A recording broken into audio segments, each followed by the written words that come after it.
This is Twisted Passages with award-winning author Marie Sutro. Now, let's take a deep dive into the dark world of psychological thrillers and meet the authors who created them.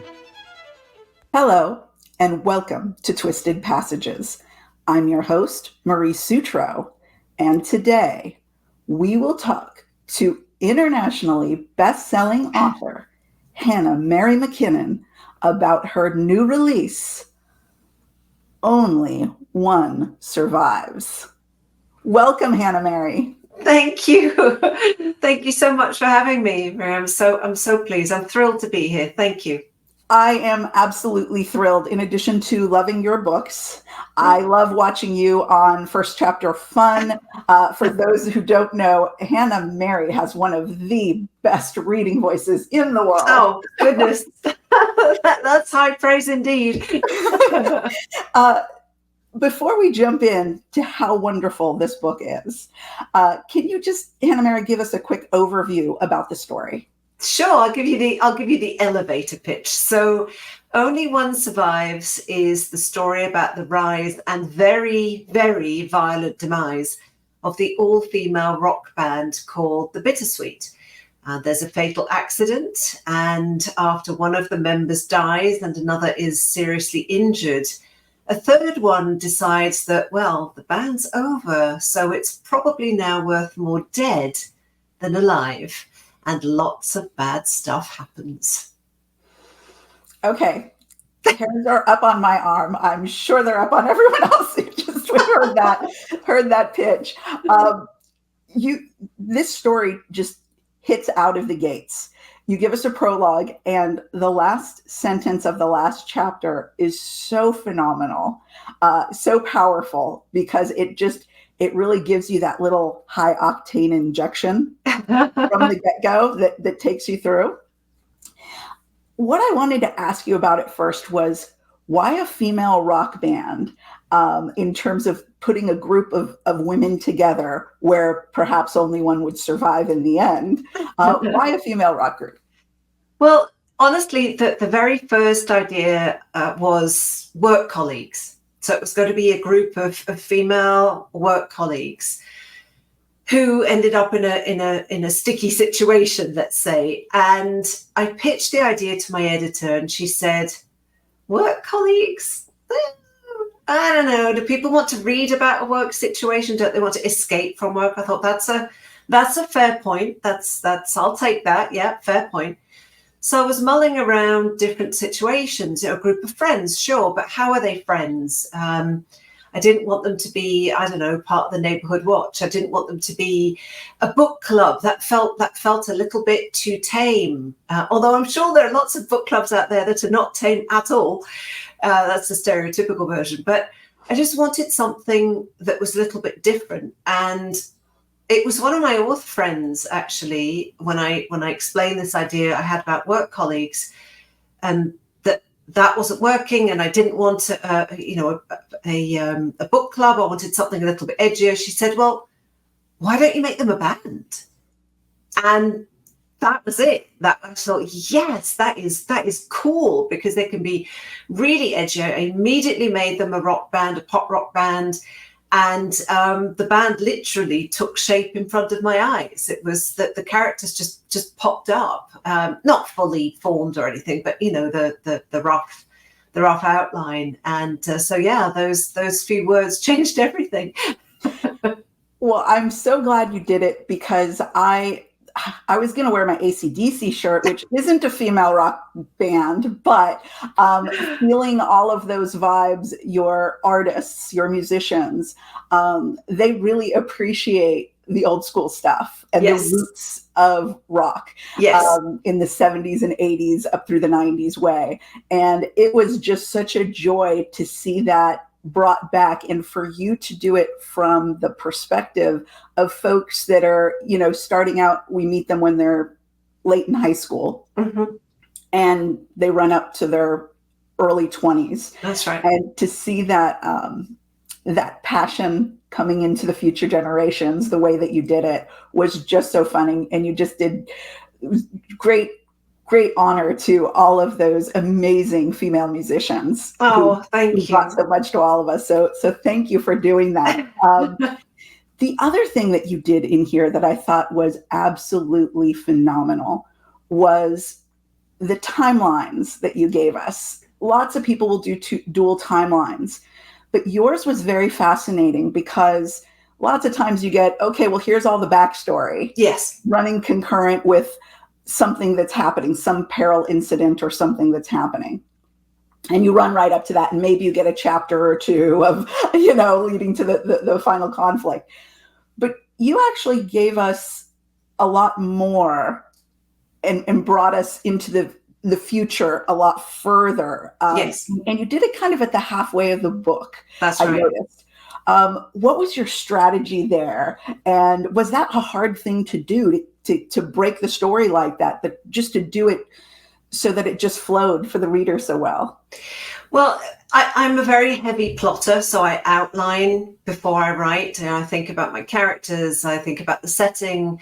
I have a very, very detailed outline. Sometimes it's a bit overkill, but it's sort of procrastination, but not really, because it's still work.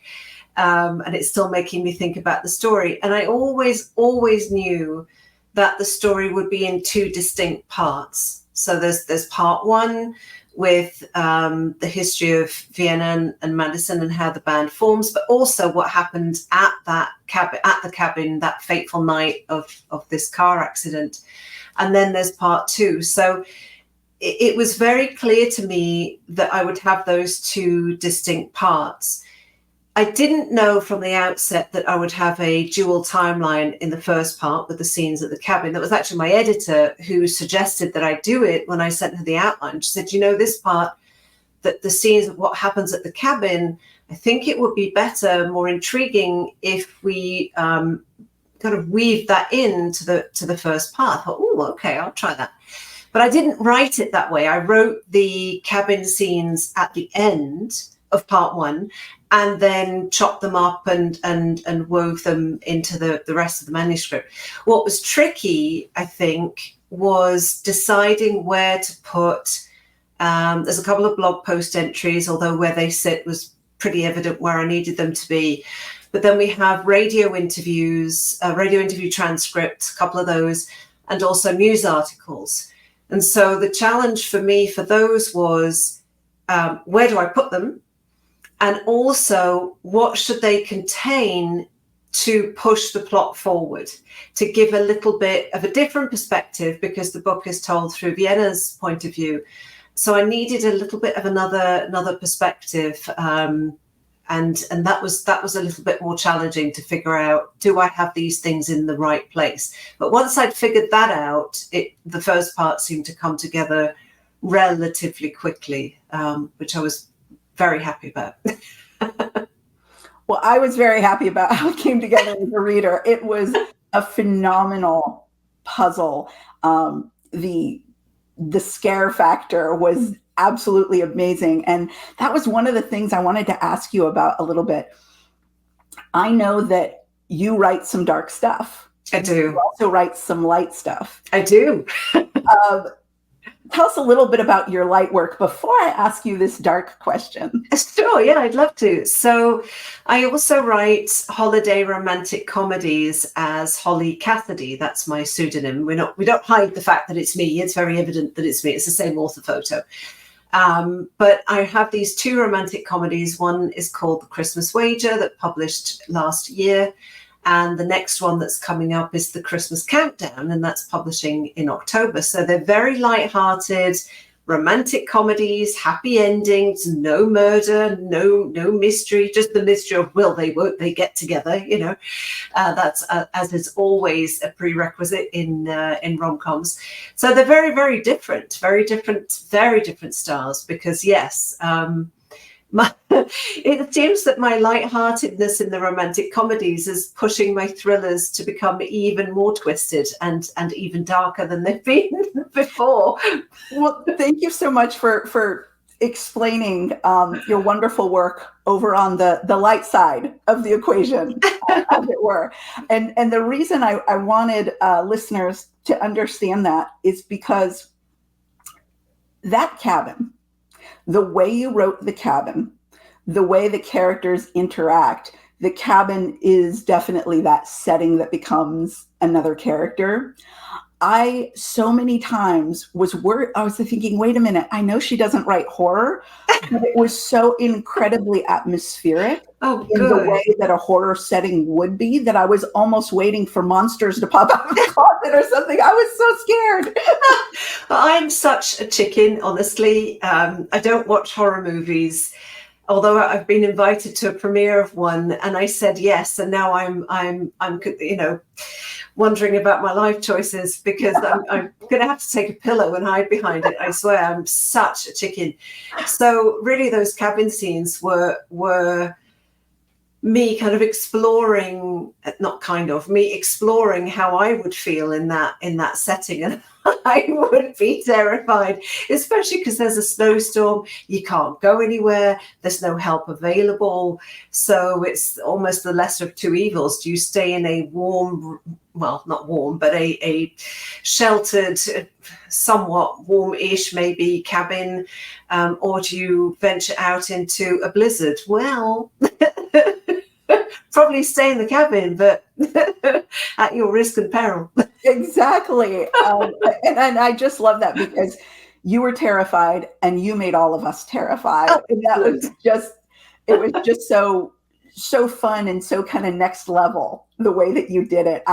Lots of times you read suspense and thrillers and you're looking for heart pounding, but are you always that kind of terrified? And you absolutely nailed it. So, oh, thank you. That means so much. I really appreciate that. Well, another thing I really appreciated, you mentioned the two kind of main characters of the book, Vienna and Madison, and they kind of are the core of this band. Yes. Bittersweet. They started out, they had their own band together, and we do meet them when they're young. And I was wondering, there was so much, their friendship was so rich and so real in so many ways. In general, when I was looking at the way their relationship evolved over time, I think the reason it was so real was that relationships are not easy. Yes. And most of us always think about it's the relationship with our significant other, right? That's the one that elevates to wonderful drama series and amazing movies and critical works of literature. But friendships are just as powerful in our lives, and they're just as complex. How did you frame their friendship, and how did you make it so real? Oh, thank you. I guess I spent a lot of time figuring out who these characters were and what brought them to the beginning of the book. You know, when chapter 1 opens, who are these people? What's their background? What's their story? All the stuff that happened in their lives that doesn't, only a fraction of it makes it into the book, of course. But I spend a lot of time developing my characters and really figuring out who they are. I interview them. I have a 3-page questionnaire with stuff, what do they look like? The usual stuff. But then things that are far more in depth. Have they ever seen a dead body? Do they believe in ghosts? Are they religious? How much money do they have? What's their favorite joke? And who told it to them? Stuff like that. And that makes me really think about the characters, really get to know them. It ensures that they don't all sound the same and don't all have the same background, which is really important too. And I always ask 2 questions at the end of this questionnaire, which is, why do I care about this character, and why should the reader care? And those aren't necessarily always the same thing, because I know more about the character, about what's going to happen, because I'm making the story up, so I know all of the secrets. But those, along with where is the character, both emotionally and geographically at the beginning and end of the story, all help me find an arc. And in terms of so once I got to know them and figure out who they were, I knew that they would be from very different upbringings, but they would have something that brought them together, which was music. their mutual love of music. So when they first meet, they don't necessarily get along, but they quickly discover that while they are very different, Madison is from a very privileged background, Vienna is very poor. They have this total love of music, and particularly music from the 70s, 80s, 90s and onwards, that creates this really strong bond. So they're friends immediately. Well, not quite immediately, but they soon become friends. And at that age, it's, like you said, it's complicated because you're still figuring out who you are. I think at that age, we probably tend to be more envious of our friends. Maybe they have a boyfriend or a girlfriend, they have a relationship and we don't. Go back a little bit further, you know, when you're 12, 13 and your best friend gets her period and you still don't have it. You know, what is that about? Don't wish for that. No, put it off as long as you can. It's going to last for a long time. Don't be in a hurry. What's that about? But we do, you know, or they get their first bra and you don't. You know, there's this weird thing where you're kind of happy and proud, but you also want that for yourself. And it's just, and that then continues, I think. So it's a very complex age. So I tried to really illustrate how they love each other. Truly, they do. But they're also envious of each other, and they don't want they don't want the other one to be more successful than they are, which is why they hang on to them. I think in one part somewhere there's a sentence that says, whenever one of us experienced success, the other one clung onto the coattails just to make sure they didn't get left behind. And that was really what I wanted to illustrate and demonstrate, you know, not the risks and perils, but what can happen when fame comes knocking and that balance is off, how twisted things can actually become. And I thought that extrapolating out from that best friendship of Vienna and Madison, I thought it was fascinating how then you expand the web into a band. Yes. And I think we've all sat back on the sidelines and seen, oh my goodness, whether it's the Black Crowes or different groups over time. And we think, oh my gosh, these people are going to be around forever and they're going to keep chart topping. But sometimes, you know, the Rolling Stones are a great example of, you know, who broke off to do solo work and would they ever get back together? And, you know, all of those questions. I think bands become a family. And yeah, I'd only imagine the strong ones survive because the outside pressures, like you said, of fame and the demands and money, all those things coming in that can spoil even a marriage, right? All of those pressures are so profound. And I just thought it was so amazing how you dug into that, because I felt like I was back as a teenager or a 20-something again saying, oh my gosh, so-and-so's off doing solo work. Are they going to come back to the band? Are they going to, you know, why do they want to do solo work? Don't they want to be part of the family? You Right. know, all of that sort of thing. So thank you for that too. Of course, it was really fun to explore. And like you said, you know, there's two people in a marriage, or a partnership, and you think there can already be issues and problems. That's with two, and in this band in particular, there are five front women. Some of them, you know, they all have alpha personalities to a certain extent, and that can be really difficult, especially when you're, I think, in a creative environment. I've never been in a band, so I'm. This is how I imagined it. There are, initially you want the same thing, but then if creative differences come along, added to that, there's five people with different personalities, different desires, different hopes and dreams. How does that all mesh together to stay cohesive? You know, it's really, you think it's really no wonder that a lot of bands don't necessarily gel for ever and ever and ever. I mean, you know, 1 in 2 marriages ends. So you know, it's fully understandable, you know, and that was interesting to to explore that and to start seeing the band fracture a little bit, including, like you said, under the pressure, because there is such intense scrutiny, especially with social media, which is illustrated in the book. It's not just what they sound like, especially with females performers. With women performing, I feel there's also well, what do they look like? What are they wearing? Is it sexy enough? Is it revealing enough? Is it too revealing? And everything in between. So that was really quite interesting to dig into. I did appreciate, I remember the scene that you're referring to where someone asks one of the band members, she has an opportunity, and they say, well, if you can dress more sexy. Yeah. And she says, well, are you going to do that? And yes, then they never call her back. Yeah. I absolutely love that. These characters are very strong, amazing characters. I loved these portrayals of women that you gave us. One of the things I was wondering about, and it seemed a very profound point, was you gave us two different views of family from the perspective of Vienna's family and Madison's family. Yes. One, as you said, is well-to-do. The other one is not. But what they seem to both have in common is that they're lacking. And perhaps it's the parents who are lacking in both situations.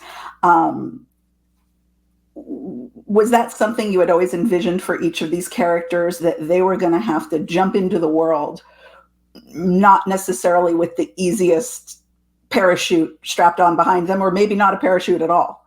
Yes, it was a way of showing two things, really. One, that just because somebody's well off doesn't mean they're happy and they have everything, because all that glitters isn't gold. I mean, yes, of course, there's privilege that comes with having money and all the rest of it. I completely agree and can reconcile that, but it doesn't mean that they are fulfilled.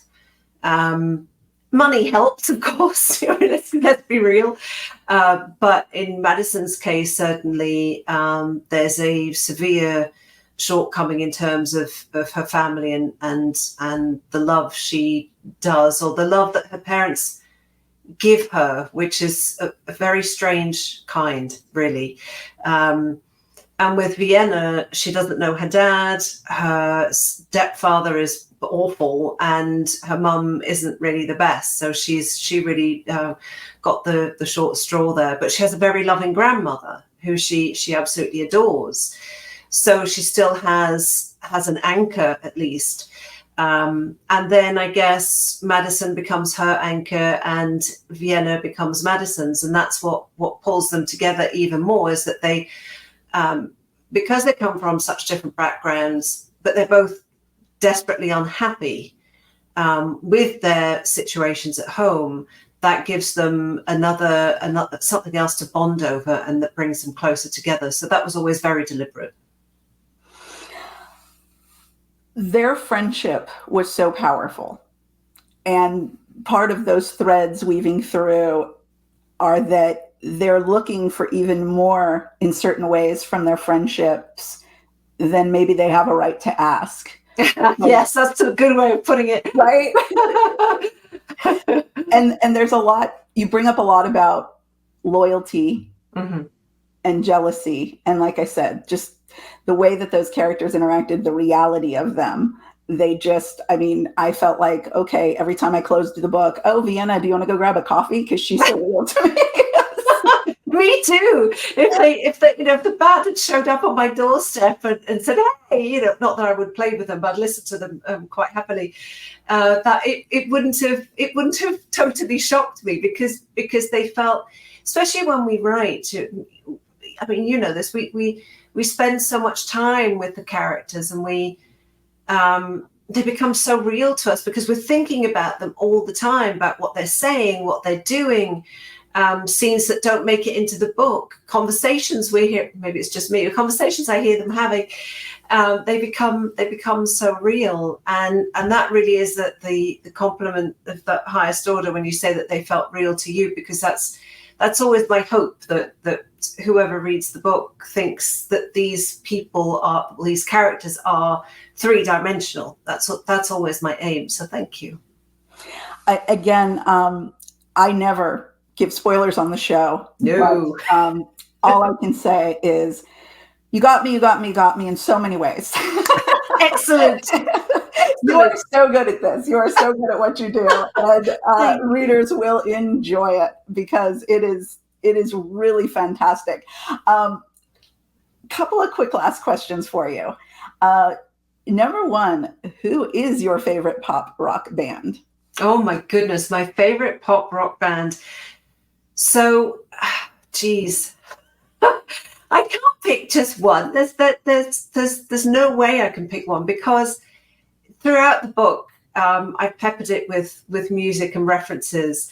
And there is a playlist actually that we made that's part of the bonus material, the free downloadable bonus material that we have, that's available on my website, which is hannahmarymckinnon.com. And in there we have, there's a reader letter, there's a playlist with a Spotify link. So go and check out all of the bands. Those are basically, my favorites. There's also lyrics that I wrote to the 6 songs that are mentioned in the book, just the lyrics, because I wouldn't be capable of writing music. There are reader questions if you have a book club or not, but don't read the questions before you've read the book. And there's an in-depth interview as well. But gosh, if I had to pick one artist if you said you could only pick one, like Highlander, there can only be one. And I had to pick somebody who I admire greatly, greatly, it would be Pink. Oh, I think she's cool, she's talented, she's badass, she's a strong woman, she's phenomenal. I think she's absolutely amazing. But there are so many others. Don't make me choose. That's not fair. How about you? I'm going to turn the tables now. How about you? Aha. It's so hard, because whether it's, going all the way back, like she's got Betty Davis eyes. I mean, when we talk about female rock voices, there's so many amazing, even the bands, the Bangles. Yep. While I might not necessarily put the Bangles at the top of my list, they're up there, and they always will be, because as a little girl in that time period, yes, seeing all the chicks up there, and there's girls playing guitar and girls playing drums, and then on the go-go's and all these other groups that came out of that. Those were just so monumental for me in a world where I was aware that there weren't that many women doing that, and there sure hadn't been prior to the 60s women doing things like that. Just hats off to all those wonderful, strong ladies. I agree. And there's so many. Influence. I mean, Pat Benatar is another one. I mean, she was incredible. And then I researched drummers, of course. Karen Carpenter was an incredible drummer, just phenomenal. But Viola Smith, this is going way, way, way back, was phenomenal, of course. Meg White too. And Sheila E., who I always thought was just the bee's knees. She is still so flipping cool. So yes, I had so much fun watching the drummers, and just, it really was pure pleasure writing this book. Just, I don't listen to music when I write. I find it too distracting, but I listened to a lot in between and watched videos and stuff. It was took me back to my roots. I'm an 80s kid, born in the 70s, but 80s is my era. So that was me fun. Too. Sheila E., her presentation, everything about, there were just so many amazing women, and those were the amazing women in music. And there's a lot more in jazz and every country, every other genre. But we do add you, Hannah Mary, in the literary world as being absolutely amazing. Thank you. Thank you for this story. Thank you for making us think so much. For folks, obviously you have huge fan bases on the rom-com side and on the thriller side. But for folks who haven't found you, or for those who love you, where's the best place for them to find out what you're up to? So on social media, I am Hannah Mary McKinnon. That's on Instagram, my Facebook page, my website. They're all the same.